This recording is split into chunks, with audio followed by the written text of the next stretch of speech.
if you see something that's well explained in a surprising fashion, is that something you're going to remember or forget? So my goal is to create unforgettable stories where we can inspire people with surprise and wonder, reinforce the concepts I'm explaining by telling stories. One of the things I think is a very effective learning tool is kind of using the same cadence that people use for telling jokes.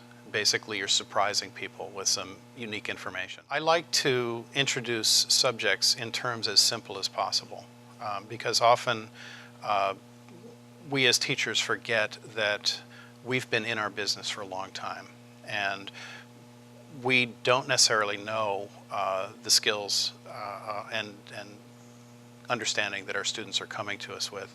And so if we can start in as simple a fashion as possible and then build from that, I believe it helps them.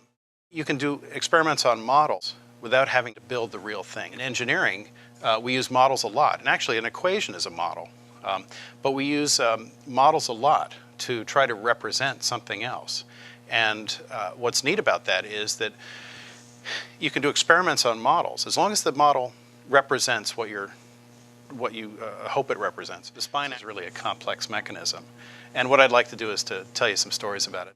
The spine actually alternates between having hard components and soft components. So we're going to pretend that a couple of cookies are a vertebra. What the body does is it has an ability to place muscles at some distance away from the spine. We will pretend that the toothpicks allow us to place the muscle, which is the rubber band. And look at this. We can both stabilize it, and as long as the muscles or the rubber bands are working in a coordinated fashion, we can tip it from side to side under very good control. But again, it depends on these working very, very well together. Each one of these levels can move in 6 different directions. So this vertebra can move in 6 different ways compared to this vertebra. And I want to make sure that you integrate this into your worldview. As you're moving this around, I'd also like you to move your own bodies in a way that would create that kind of motion in your own spines. Okay, so it can tip side to side.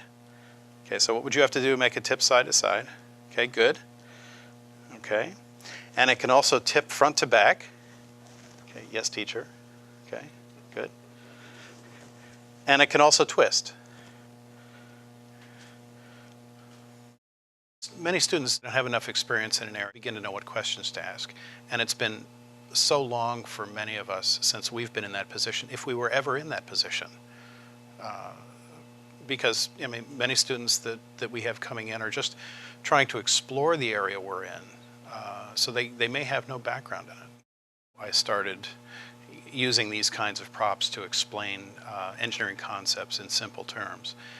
And I've since used this talk to explain how the back works to groups ranging from nursery school kids up to administrative law judges and Department of Labor testimony.